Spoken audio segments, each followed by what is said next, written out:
Yeah, the Pistons, okay, the Pistons when they came up, this particular team, they were one of the first complete teams. All right. I don't think there was. I don't remember. थोड़ा current पे आते हैं.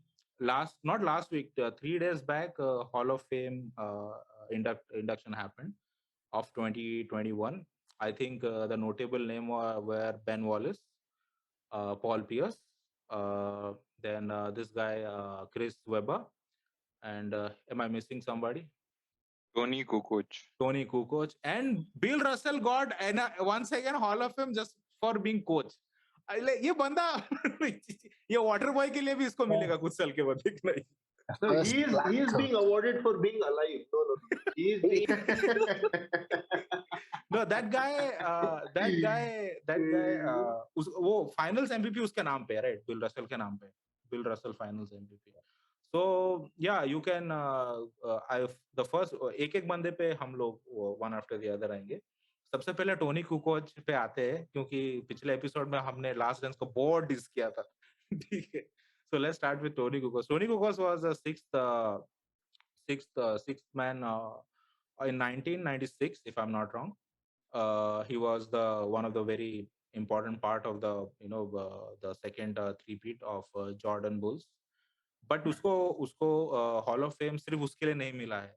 The Hall of Fame he got because of the contribution he gave to the game of basketball. Being a European guy, and if you don't know, he come from a really war-like situation country, from coming there, and one of the prominent guys in European player ka list mein.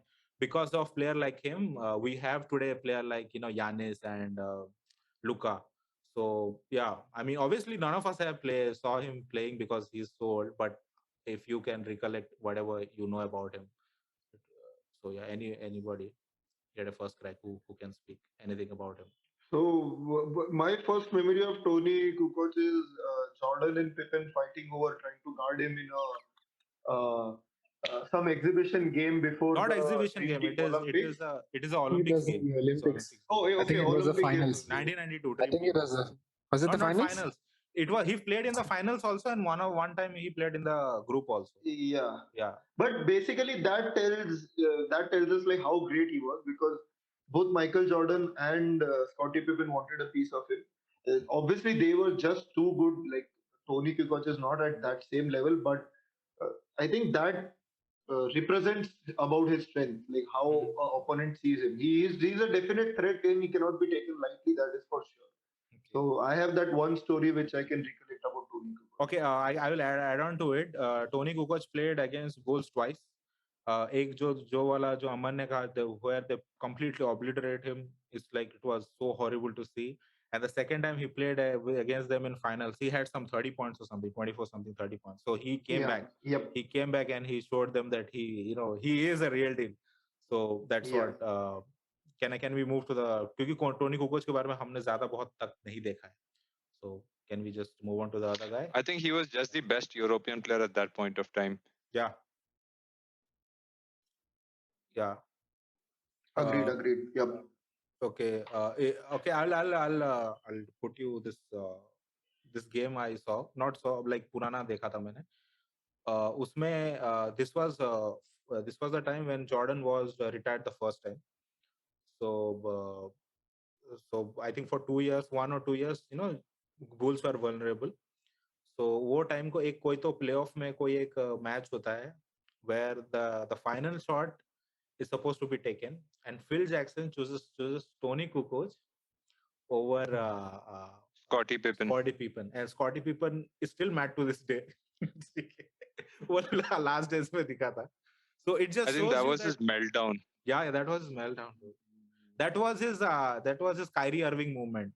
The realization that you cannot be the number one player in that team.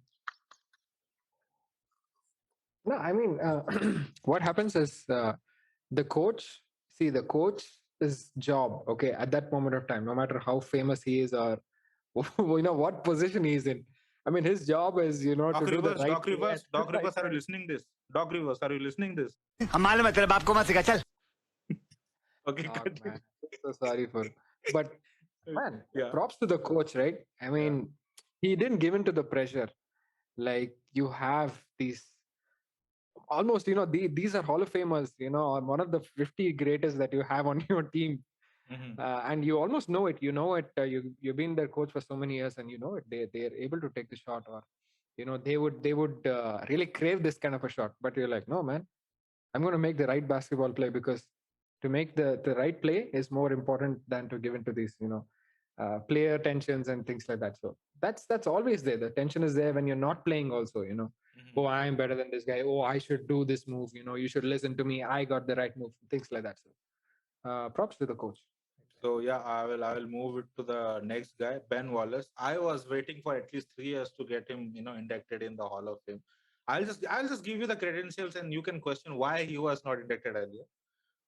He was NBA champion in 2004, Defensive Player of the Year 4 times. Okay, NBA All Star, I think 4 times. Then I think all defensive first team he is I think 5 times, and 2 times he's a rebounding leader, and 1 time he is a block leader. So he's an absolute beast when it comes to defense. So has anybody seen that series? Obviously, for 2004 wala, जिसमें वो Lakers को, I think Lakers won 1 match in that entire series, if I'm not wrong. So Ben Wallace was a big factor. What do you? For me, Ben Wallace is like, he goes to gym, he just builds his body and beat people up. So what do you guys think of him? I mean, obviously, he deserves to be Hall of Famer.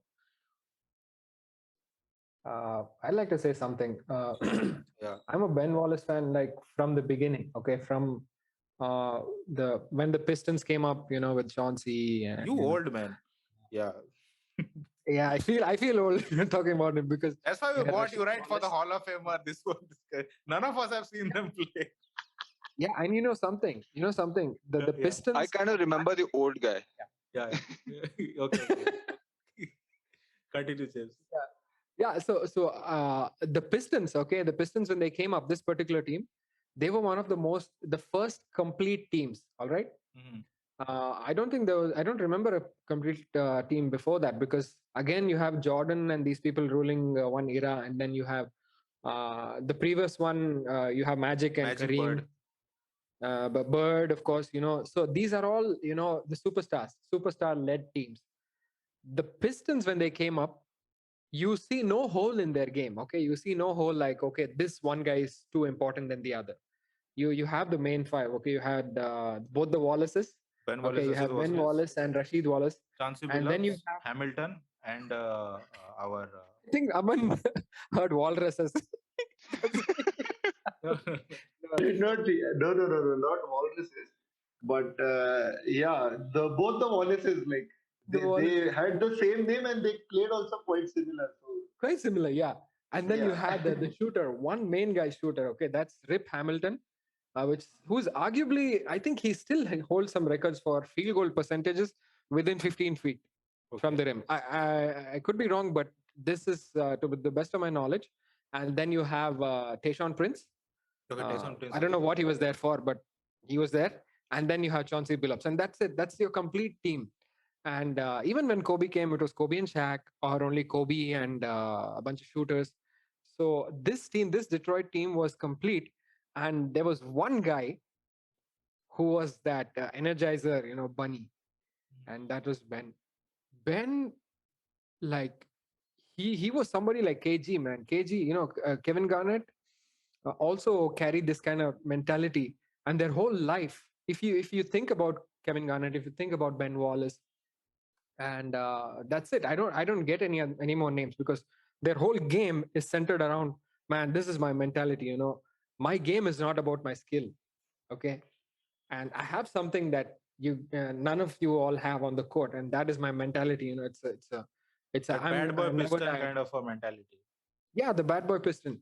And it's so much into their culture, Motor City.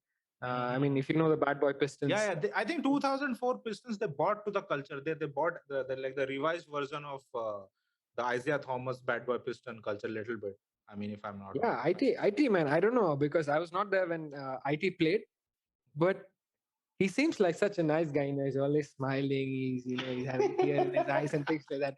But man, he was a bad boy when he No, played. actually, the He played original dirty. Bad Boy Pistons, I think the actual bad guys were only Joe Dumas and Bill Isaiah Lambier. Thomas. The rest of, yeah, no, not even Bill Lambier. I know, I've seen a lot of testimonies with NBA players. They said Bill Lambier was not a fighter.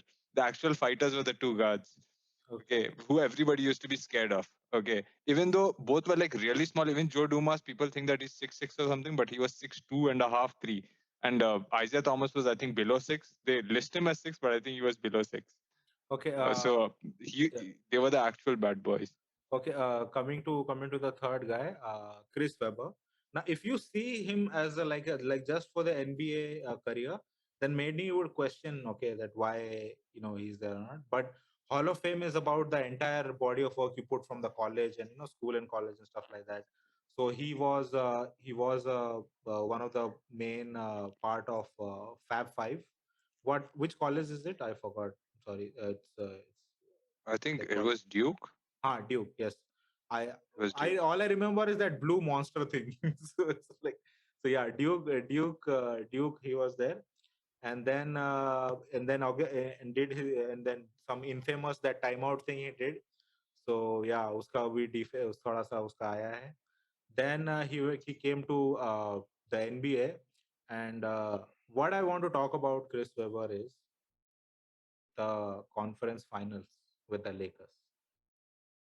Still to this day, it's there. But what do you guys think about it? I think every one of you knows, right, what I'm talking about, right? They were robbed. Yeah, my point exactly. So what do you have to say about that? Like, at least हमारे group में ये final हो जाना चाहिए. Aman, you get the first crack. Like there are evidences of the league telling the referees to favor the Lakers.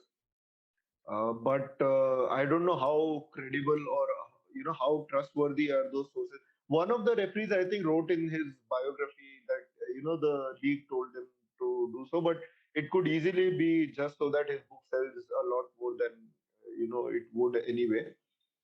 So I personally feel it is a really difficult thing to do. Like try to you can at max try to alter a play or two, but trying to bring out a result in some teams' favor is not really in the hands of the referees.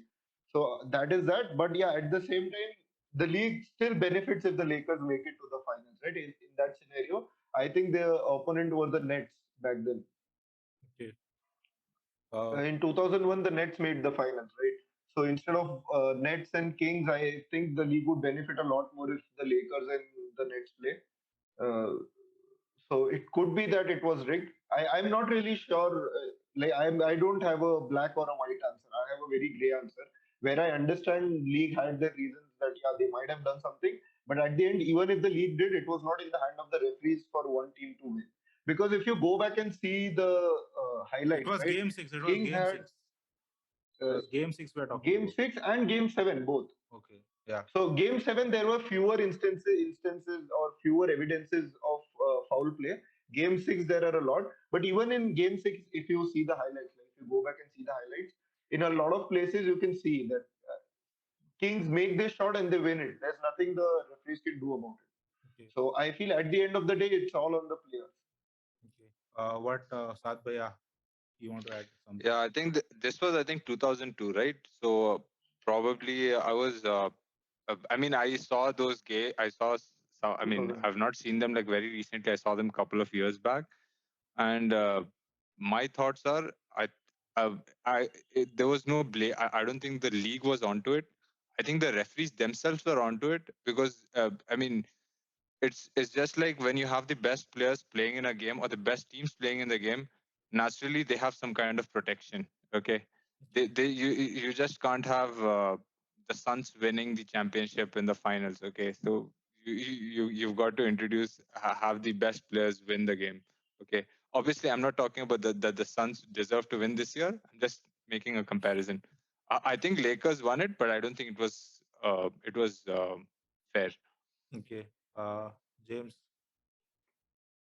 Well, okay. I would say this from a standpoint of refereeing some games myself.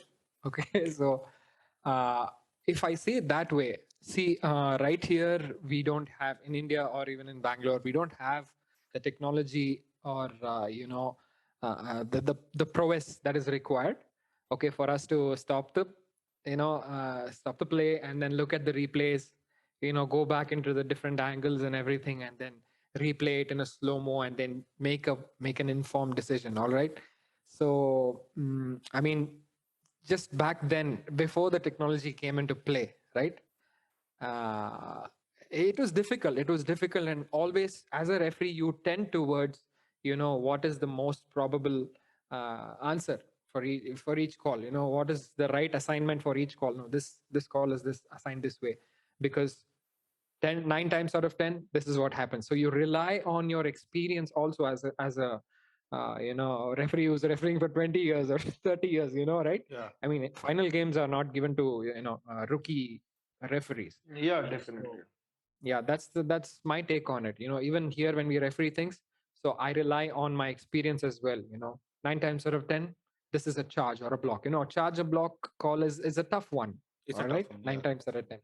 So I'm going to rely on, okay, the more towards the offense first of all, and second is, okay, something is unclear, the foot might have been moved by the defense, so I'm going to go with the offense 9 times out of 10. So these are the real problems they faced those days, but in this day, it's really hard to be a referee. Okay. Okay. That's my take. So okay, I kept the favorite guy for the final. Bring in the ruckus like सब बन बैठे यहाँ भगवान क्योंकि बनना नहीं है किसी को इंसान कूद कूद के करते खुद के गुणगान फैंस इनके सारे बंद कर लो कान